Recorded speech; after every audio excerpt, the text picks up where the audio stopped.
बिस्मिल्लाहिर्रहमानिर्रहीम। अस्सलाम वालेकुम।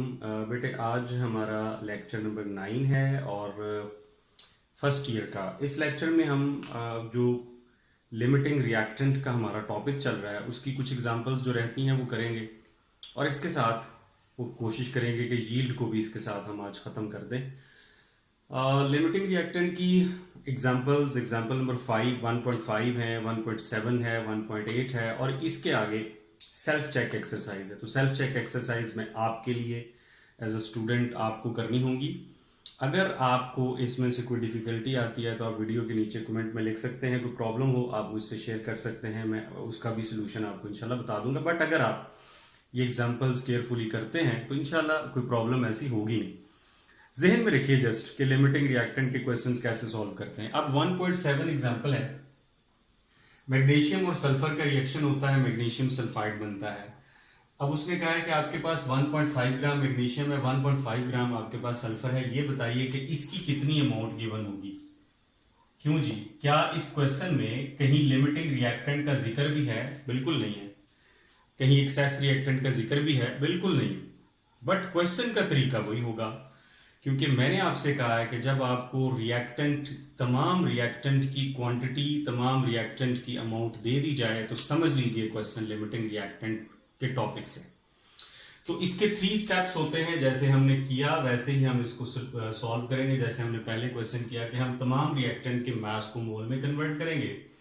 सो बेटे मास ऑफ मैग्नीशियम, जो मैग्नीशियम का मास आपको गिवन है वो 1.5 ग्राम है। मोलर मास इसका या एटॉमिक मास जो होता है मैग्नीशियम का आपको याद होगा, अगर नहीं याद तो अभी नोट कर लीजिए, 24 ग्राम पर मोल होगा। मोल्स कैसे फाइंड करते हैं जी? मोल फाइंड करते हैं गिवन मास या mass in grams divided by molar mass. ये आपके पास फाइंड करने का तरीका है। सो गिवन मास आपके पास है 1.5 डिवाइडेड बाय 24। ये आपके पास जनाब 0.0625 मोल्स आपके पास आ जाएंगे। ठीक है, मैग्नीशियम की 0.0625। इसी तरह से सल्फर के मोल निकाल लीजिए। ठीक है, मैं डायरेक्ट अब कर रहा हूं जी moles of sulphur. Moles of sulphur कैसे निकालते हैं? मोल्स ऑफ सल्फर निकालते हैं, गिवन मास सल्फर का 1.5 है, सल्फर का एटॉमिक मास या मोलर मास 32 होता है, तो 0.0467 मोल्स आपके पास आ जाएंगे सल्फर के। आपका पहला काम ये था कि आप दोनों रिएक्टेंट के मोल्स मास को मोल में चेंज कर दीजिए, वो आपने कर लिया। ठीक है बेटा, अब आपका स्टेप नंबर 2 जो है वो ये है कि आपने इनको 1 बाय 1 कंपेयर करना है प्रोडक्ट से और प्रोडक्ट कैलकुलेट करनी। ठीक है, so unitary method by comparing the coefficients, by comparing the coefficients of balance chemical equation. आप क्या करेंगे? पहले रिएक्टेंट को कंपेयर करेंगे, किसके साथ कंपेयर करेंगे जी? प्रोडक्ट के साथ। According to this balance chemical equation, magnesium का आपके पास कोफिशिएंट 1 है, मैग्नीशियम सल्फाइड का भी 1 है। सो 1 mole of magnesium will produce 1 mole of magnesium sulphide. अब आपके पास इसके मोल्स एक्चुअली हैं कितने? 0.0625। इसके भी इतने ही बनेंगे, क्योंकि 1 से 1 बनता है, तो जितने मोल्स मैग्नीशियम के होंगे उतने ही इसके बनेंगे। तो मैग्नीशियम अगर कंप्लीटली कंज्यूम होता है तो 0.0625 मोल्स ऑफ मैग्नीशियम सल्फाइड बनते हैं। अब आप कंपेयर कीजिए दूसरे रिएक्टेंट को। दूसरा रिएक्टेंट है सल्फर, कंपेयर करना है आपने प्रोडक्ट के साथ। According to this equation 1 mole of sulphur will produce 1 mole of magnesium sulphide. So इसके मोल्स आपके पास है 0.0467। इतने ही मोल्स आपके पास बनेंगे प्रोडक्ट के अगर सल्फर कंप्लीटली कंज्यूम हो तो। अब ये देखिए कि लेस प्रोडक्ट किससे बनी? 0.0625, 0.0467। कम प्रोडक्ट किससे बनी है? जाहिर है सल्फर से। सो सल्फर इज लिमिटिंग रिएक्टेंट। अब ये हमसे पूछा नहीं गया था सल्फर इज लिमिटिंग रिएक्टेंट, लेकिन अब क्योंकि हमने ये क्वांटिटी फाइंड करनी है तो आपके पास 2 प्रोडक्ट बनी है, मैग्नीशियम के से भी और सल्फर से भी। तो एक्चुअल प्रोडक्ट कौन सी होती है? जो लिमिटिंग रिएक्टेंट प्रोड्यूस करता है, क्योंकि उसके बाद तो वो खत्म हो जाता है, प्रोडक्ट बनना बंद हो जाती है। सो आपके पास एक्चुअली 0.467 है मैग्नीशियम सल्फाइड के। तो आपके पास मोल्स ऑफ MgS जो इस वक्त आपके पास बन चुके हैं 0.0467 है, एक्चुअल में, ठीक है। आपको इसका अब मास फाइंड करना है कि कितने ग्राम होंगे। मास फाइंड करने के लिए फॉर्मूला होता है g moles multiplied by molar mass. आपके पास मोल्स हैं 0.0467 और आपका मोलर मास जी मैग्नीशियम का होता है 24, सल्फर का होता है 32, 56 हो गया।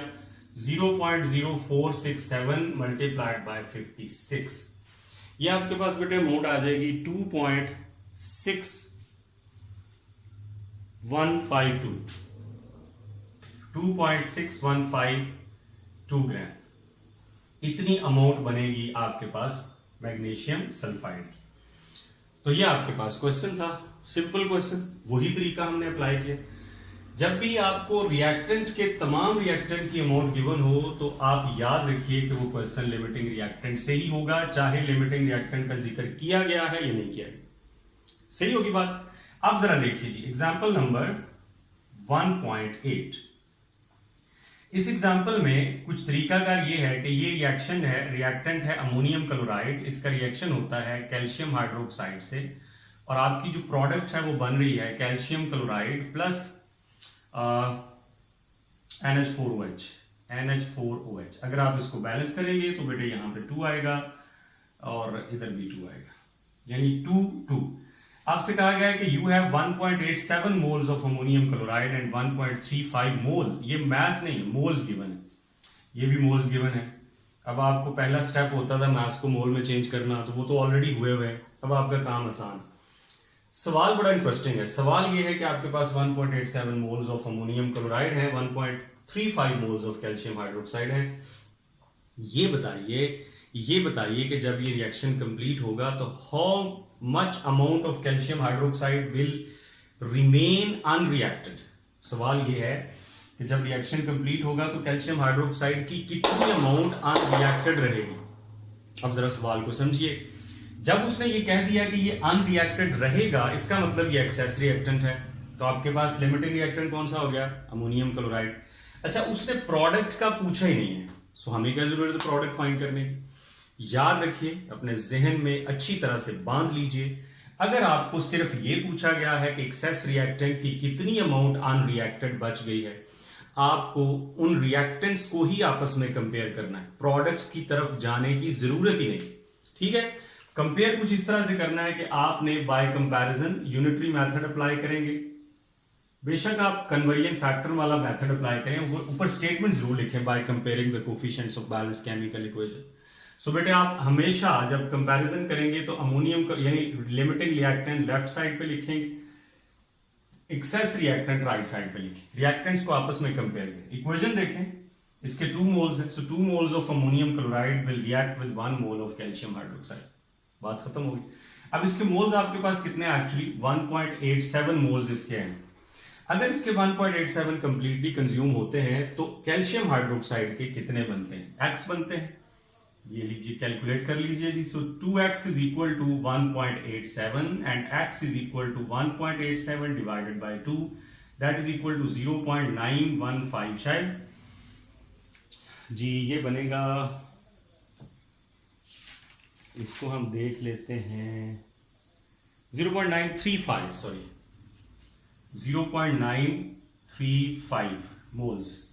इतने आपके पास मोल्स बनेंगे, किसके बनेंगे बेटा, ये सॉरी इतने मोल्स यूज होंगे कैल्शियम हाइड्रोक्साइड के, इतने मोल्स यूज होंगे आपके पास। इसकी जो यूज होने वाली अमाउंट है वो आ जाएगी।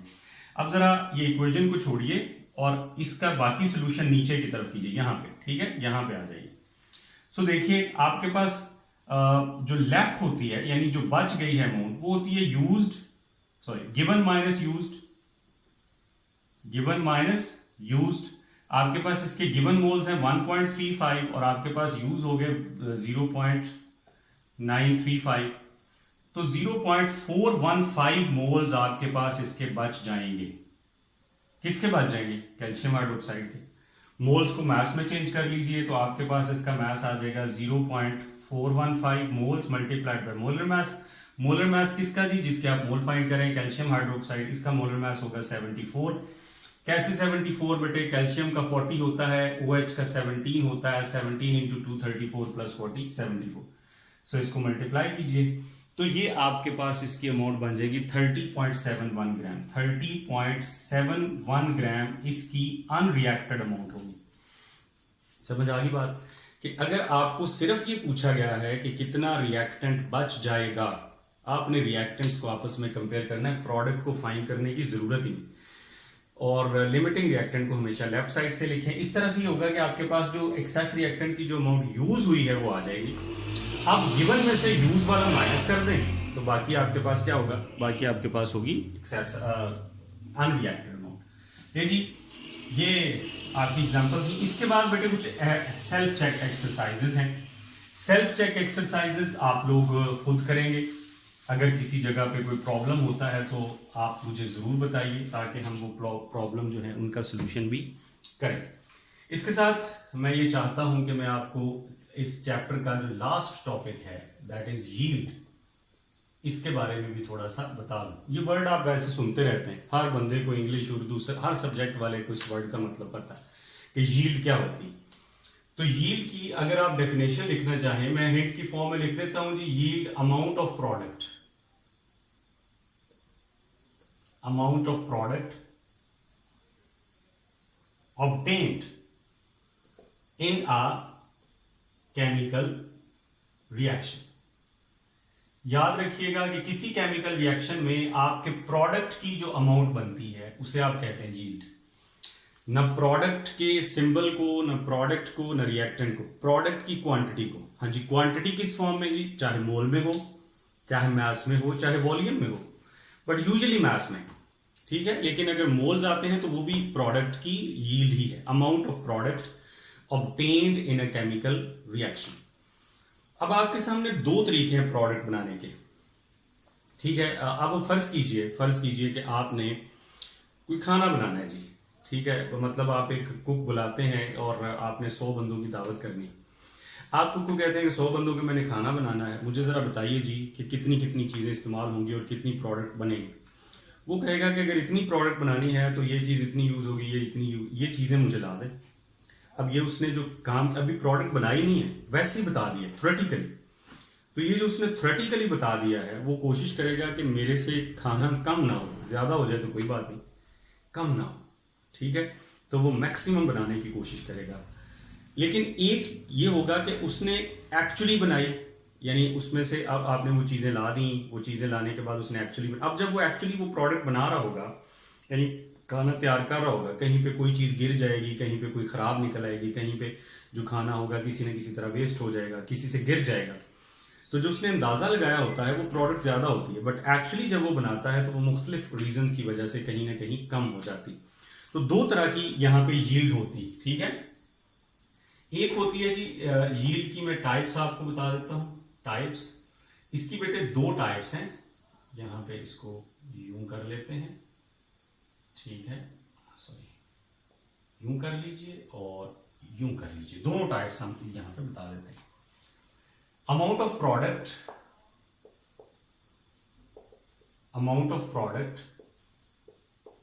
ऑब्टेन्ड इन आ, यानी obtained from a या calculated from a balanced chemical equation। balanced chemical equation is called, इसको कहते हैं जी थ्योरेटिकल यील्ड। क्या कहते हैं? Theoretical yield. ये आपकी थ्योरेटिकल यील्ड है, यानी जो आपने पूरे चैप्टर में पढ़ते आ रहे हैं कि इससे इतनी प्रोडक्ट बनेगी, इससे इतनी, अभी आप कैलकुलेट ही कर रहे हैं, कोई एक्चुअली रिएक्शन तो नहीं करवा रहे ना। सो अगर आप कैलकुलेट करते हैं बैलेंस केमिकल इक्वेशन के जरिए, कंपैरिजन से, कन्वर्जन फैक्टर से, तो ये जो आपकी प्रोडक्ट आएगी ये आएगी थ्योरेटिकल यील्ड। फिर एक एक्चुअल यील्ड होती है। एक्चुअल यील्ड होती है amount of product obtained experimentally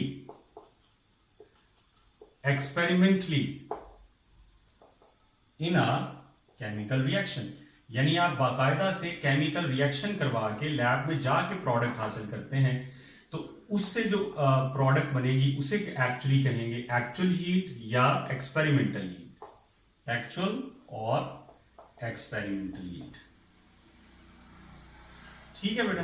अब ये जो यील्ड है ये कम होगी, ये रीजंस मैं आपके साथ शेयर करूंगा कि कैसे कम होगी।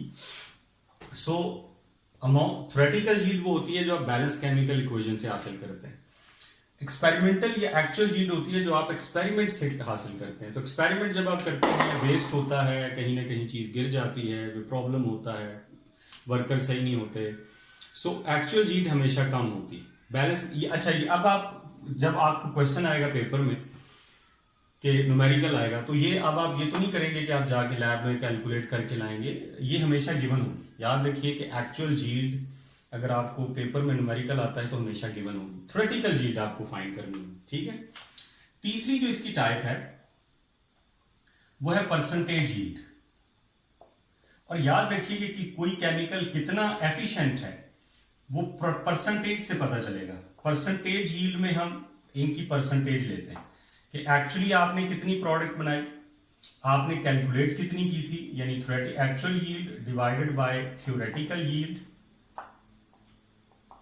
Multiplied by 100। Actual divided by theoretical multiplied by 100, ये मैंने कहा आपको गिवन होगी। तो अगर आप परसेंटेज भी फाइंड करना चाहते हैं तो एक्चुअली आपको थ्योरेटिकल ही फाइंड करनी पड़ेगी, और किसी रिएक्शन की एफिशिएंसी यहां से पता चलेगी। अगर आपकी परसेंटेज यील्ड 90 है, 80 अबव है, तो रिएक्शन इज गुड। अगर आपकी परसेंटेज यील्ड 50 से कम है तो reaction is not good.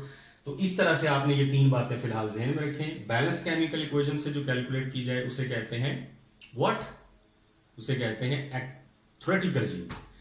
Experiment के जरिए एक्चुअली जो प्रोडक्ट हासिल की जाए उसकी उस अमाउंट को कहते हैं एक्चुअल या एक्सपेरिमेंटल यील्ड। और उनका परसेंटेज लेने के लिए एक्चुअल जो गिवन होगी डिवाइडेड बाय थ्योरेटिकल जो आपको कैलकुलेट करनी है मल्टीप्लाइड बाय 100। इस तरह से आप परसेंटेज कैलकुलेट करेंगे। नेक्स्ट लेक्चर में हम इंशाल्लाह ये बात डिस्कस करेंगे कि एक्चुअल यील्ड कम क्यों होती है और इससे रिलेटेड न्यूमेरिकल करेंगे, और इंशाल्लाह ये चैप्टर जो है ये वाइंड अप हो जाएगा, खत्म हो जाएगा। Thank you.